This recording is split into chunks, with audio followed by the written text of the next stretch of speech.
All right, so one thing I've noticed over the last year is that many people find my videos through searching Sam Sulek diet. And I don't know much about this individual. I know he's a bodybuilder. So I wanted to check it out. And I'm just gonna I'm gonna dive into things here. Let's do this. I wanna watch some videos and see cutting diet. Greg Doucette probably has something to say about this. But I wanna watch some videos. First of all, I'm gonna try to watch videos from his channel. I think that's important. Oh, Chris Williamson, that's a big spot. How big is his channel? Oh, 4 million followers or subscribers. Huge. Okay, let's just dive into things here. Fat loss or IFBB grocery trip dieting tips. Let's dive into things here. Sweet intro. Store for well, it's been freaking months, but yeah, so haven't had to really stock up on anything, at least as much as I have been,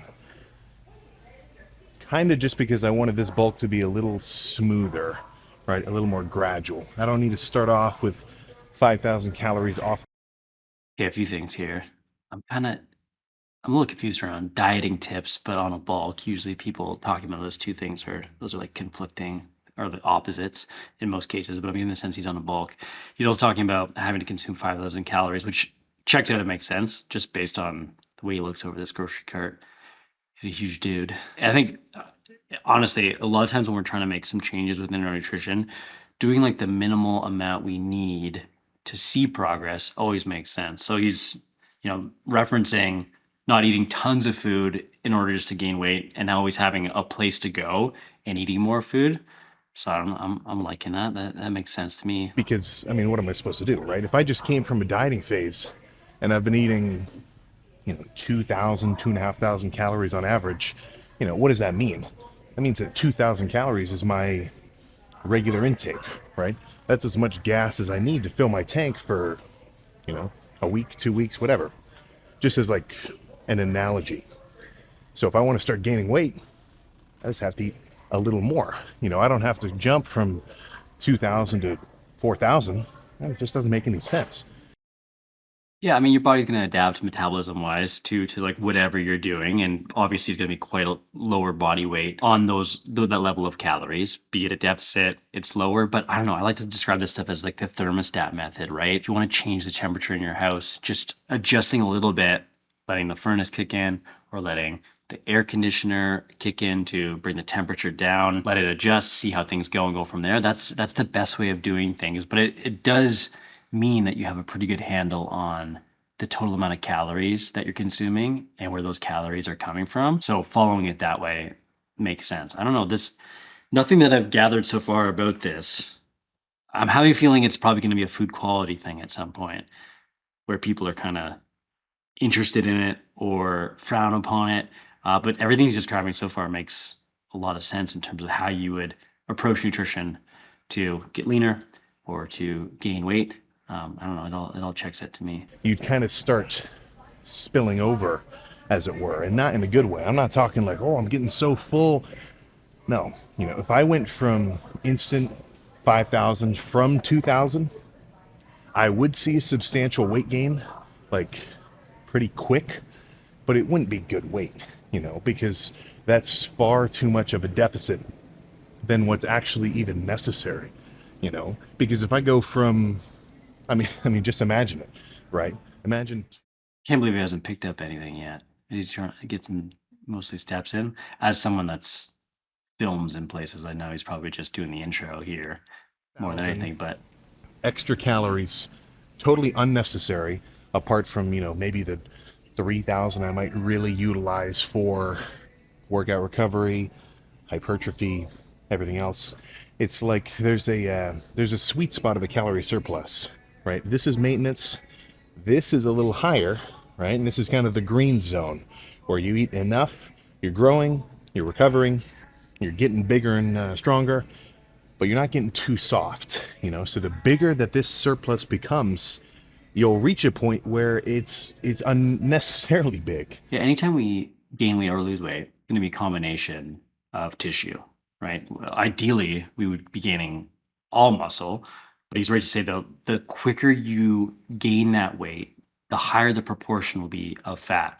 And in many cases, especially people just getting into this stuff, you don't want to get bigger at the cost of gaining more unnecessary body fat. Because generally, long-term health wise, it's not going to be helpful for you. So it's trying to, again, not being so close to maintenance that you never put on muscle and you more or less stay the same, but trying to minimize some of that unwanted fat gain by doing things a little bit more slower and steady and staying closer to what would be that green zone maintenance level for the most part.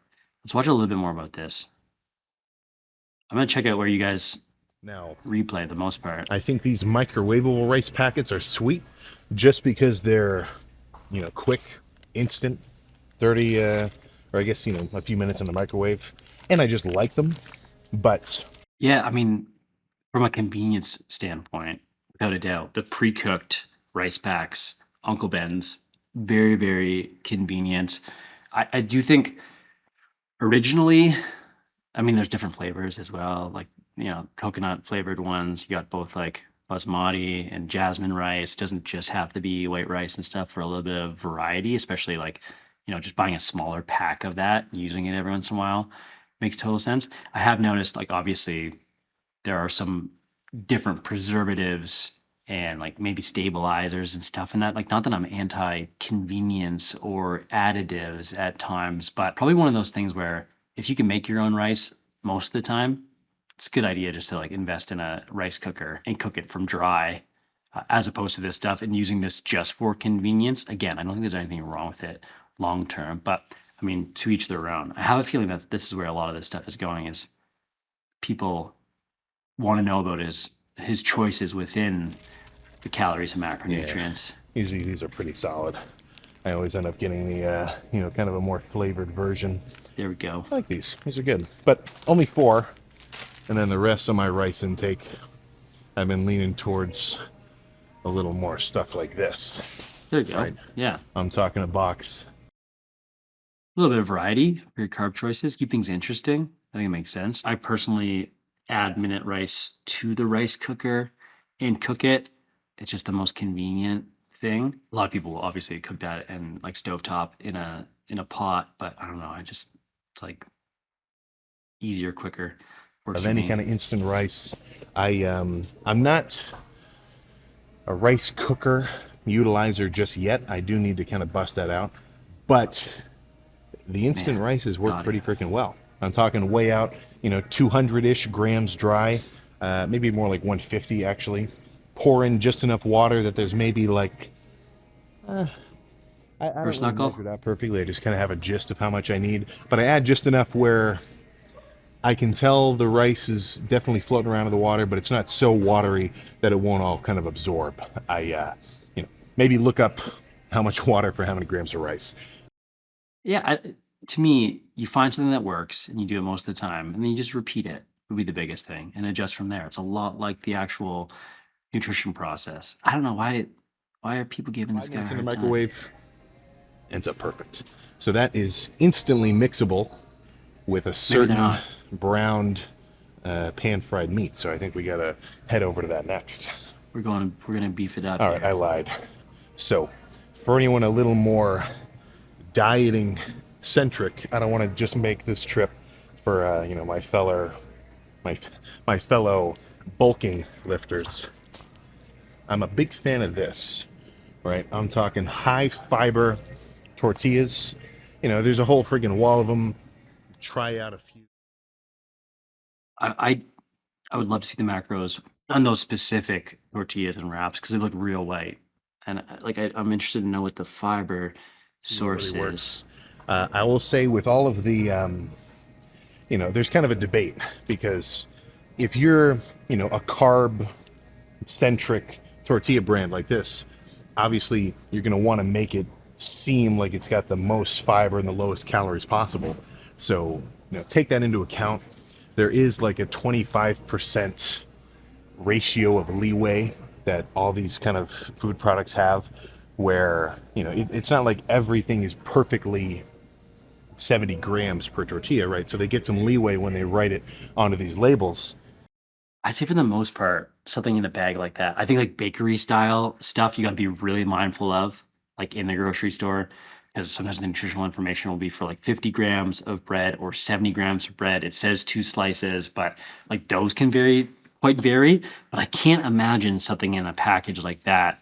The tortillas would vary from brand to brand quite a bit. I don't know. That's where my head's at with that. But I mean, to each their own. I think anyone that's paying this much attention to their food and digging into the details obviously cares about their results, but also cares about like learning about this stuff, which is the most important thing. You're finding what works for you, but also within the principles of nutritional science. So that checks out for me. But, if something's a little too good to be true, it may be, better off to kind of assume so. There's so I was a freaking, I don't know how many gallons I consumed over the course of my few dieting phases of a Carb Master chocolate milk. But I swear, every time I started to drink it, it took me a little while to kind of realize, but if I really had like a couple of cups in a day, and like this is supposed to be like a macro friendly ass treat, because it had 8 grams of protein, 5 of carbs, 2 of fats, like in a cup, and that's pretty decent. It is pretty decent. And a lot of like the ultra filtered milks now will have even more protein. But I can imagine where he's going with this is that that wasn't true at all and his results were impacted. And if it feels too good to be true, it probably is. That's not to say that there aren't things in terms of like hacks and things that can make things easier. But if it's too good to be true, a lot of times you got to take that with a grain of salt and realize that maybe that's not the best thing for you, especially if you can see that it's impacting your results. Just keep that in mind. A regular thing of chocolate milk is like double, maybe even triple that calorie. Definitely almost quadruple that fat value. But as soon as I start drinking a ton of it, I could tell that my sort of progression of weight loss was beginning to Slowing down.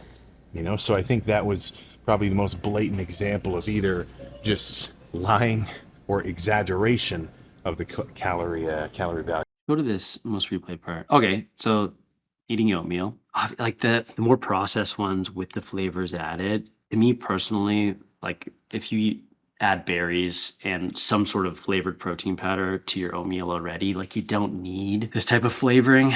But if you're gonna be like eating eggs on the side and maybe that's your protein source or something like that, like I understand maybe why you'd want that tasty, this type of thing. But this could be a good way, again, if you're watching this thinking like, the priority's got to be on consuming more calories. And this could be a smart thing to do to get you to more bang for your buck around more calories per serving of food, more calories for what I'm eating. And you got to really drive that up.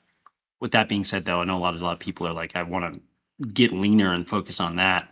In most cases, just plain oatmeal with some higher fiber or I wouldn't say artificially sweetened, but like something protein powder wise that is going to drive up the protein and the flavor with not a lot of calories is probably a better choice. But I just jumped Pack into it this here. individually, 25 grams of carbs ish. And here's one hack that I guess this, I don't know, I wasn't really bulking at the time, so the meals weren't as important. But my thing in high school was I'd always have 2 shaker cups with me to drink between breakfast and lunch, because that's like a 6-hour gap of no meals, and but after lunch, but before leaving school. And each shaker was 2 scoops of protein, so 50 grams, and then 2 dried packets of one of the oatmeal flavors, usually strawberry. I love it. I love hearing this stuff. I honestly I'm truly a meathead by trade in terms of I love lifting weights in the process of improving in the weight room and all that type of stuff. I honestly feel like I've only ever truly quote unquote bulked once in my life, and that was from grade 10 to grade 11, trying to put some like the emphasis being on gaining muscle and weight for football. I'm like 5'8" and was probably 165 pounds at the time trying to play inside linebacker, not small enough or not big enough at all. Wanted to gain a bunch of weight, and I came back at 190 after that summer. And it was mainly because I worked at a Greek restaurant and washing dishes, and they'd feed me like a gyro and fries and Greek salad. Like they'd send me home with a takeout container every night, and I'd eat that on top of everything else I was eating. And it wasn't bad weight, but I got substantially bigger, and that was a game changer for my football. But in most cases, just doing what you need to like slowly gain weight is a smart thing. But I love hearing these stories around what people need to do to put muscle on and the high school stuff. It's the best. Here's a big other retention spike here. It's just, that computer doesn't know you. It doesn't know how much you're fidgeting. It doesn't know how many steps you're getting per day. So that's an estimate to start off of, right? But that's phase one. And then if you really want to get a little more in tuned with your weight gain up or down, then you got to do phase two. Weigh yourself every morning after the bathroom, clothesless, right? I'm talking buck naked, so you can actually get a real value of your morning weight. And that's the most consistent time to weigh yourself. If you weigh yourself midday, Most consistent time because you're going to be controlling for most of the variables you can that are going to influence your weight. You've, in most cases, been fasted for 8 to 10 hours, haven't consumed anything. The craziest thing is like overnight, right? Like nothing's going in and you're just sweating. You add that to going to the bathroom and peeing, and like it's consistent. Obviously, like not changing your clothes because you'll be as minimally clothed as possible, either in underwear or naked. Yeah, that's the most consistent time to weigh yourself. And this is going to be, we do this in the Nutrition Coaching Academy all the time. This is actually the method we teach in terms of finding someone's actual maintenance values, what they're actually doing and tracking, and how that corresponds to their body weight. In most cases, is a much better and more reflective idea or place to start with someone's diet, maintenance wise, than using one of the calculators, online calculators, be it the Mifflin St. Jeor, Harris Benedict's equation, anything like that. Like it's just another data point on where to start. But since we're going to take that information and actually use it to track, which are kind of apples and oranges, you're better off doing what Sam's describing here, which is makes total sense. I hope people search this guy out for quality information, because so far I've found nothing really I've disagreed with. Maybe 1,000 calories a day of just donuts. Like I want to find something that, a little bit salacious here. Greg Doucette says Sam Sulek has one of the worst diets I've ever seen. Not going to do a reaction of a reaction here. That's no good. Full day of eating, 2,477 calories at 241.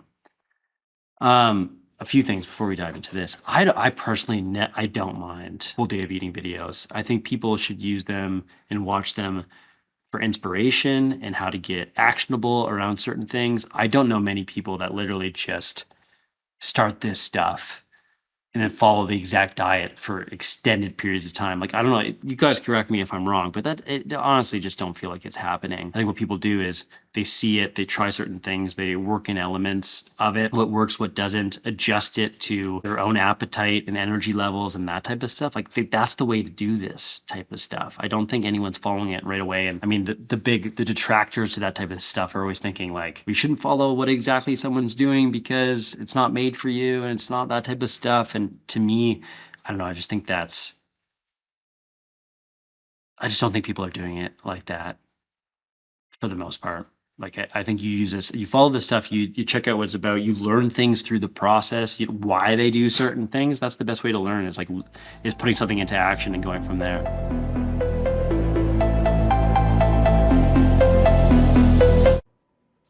there we go. I've hit a new low. Frankly, I can't remember the last time I was lighter than 240, which not yet. Not yet. Still 241.5, but that is pretty much matching the trajectory for the rate of weight loss that I'm kind of aiming for. So meal one, right after I woke up, edited the video for, I guess you would have seen it yesterday if you're watching all these. But meal number one, not exactly a meal at all. Just a fucking 2 liter of flat diet soda. Which frankly, I think it's way too much fucking hate.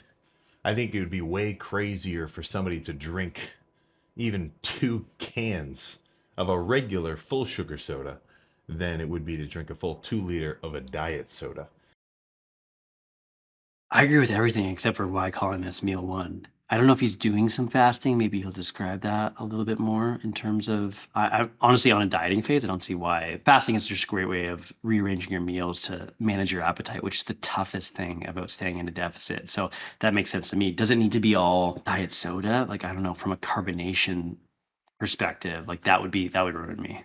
It would just be like kind of gassy and burpy would be the biggest thing. But I hear what you're saying around full soda. Like, yeah, I think when you compare those two things, like obviously the 80 grams, 90 grams of sugar compared to just 2 liters of fluid with some artificial sweeteners. Like I don't see the hate either, but it's definitely not meal one. Okay, let's jump About to 100 this. and something grams of carbs, 75 grams of fats, and 250 grams of protein to start chowing down on. So let's go cut to the real meal number one.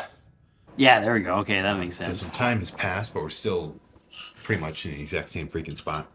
This was actually going to be rice, canned chicken, hot sauce, a little bit of fat-free mayonnaise, kind of just for added, really just added moistness. But after a little bit of a Rocky-based fiasco, right, the black cat, who has a little bit of a tendency of taking food off of our plates, turned into tuna and rice.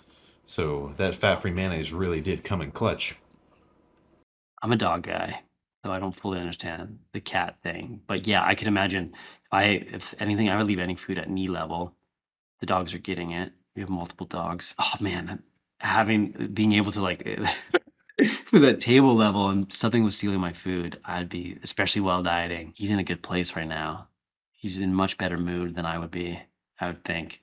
Um, Because the tuna is not it doesn't get treated so nicely. The canned chicken, depending on the brand, you'd have no idea it wasn't just, cooked before. I think that like I don't know if it's just like my advanced age, but like some of these convenience foods, like I would not be going out of my way to be eating canned chicken on a diet or not on a diet. I don't know. I just like throw in a slow cooker, like shred it. Like there's so many other ways of like even just I don't know. We have like a Amazon based. I don't know. It's like a 20 cup meat grinder. You like throw some chicken breasts in there. Like there's just so I don't know. It's just not for me, man. I don't know. Like It's not just super dry and everything else. So not the most appealing definitely not looking bowl, dry, of but course, but for 550 calories, very filling, right? So that's what I'm aiming. so I'm getting the sense that he's around lunchtime now, taking a fifth of his calories with a higher protein meal, not tons of volume, it looks like, but enough kind of thing, and going from At there. 550 calories, that's freaking perfect, right? And then look at these progress bars as well. If we'll, yeah, see how they're all pretty even, right? If it were, meal number two, and my protein bar was at 25%, I only ate 66. The fats was at 50%. I already ate 30 of them, or 30 more of them.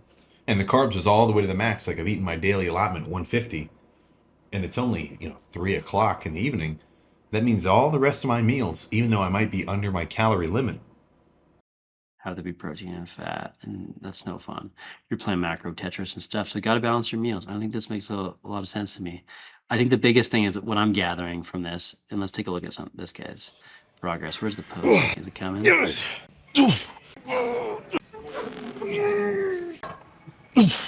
Obviously training extremely hard, which is amazing, especially on a deficit, especially with these like enhanced IFBB Pro bodybuilders, like hamstring development, man, like just crazy.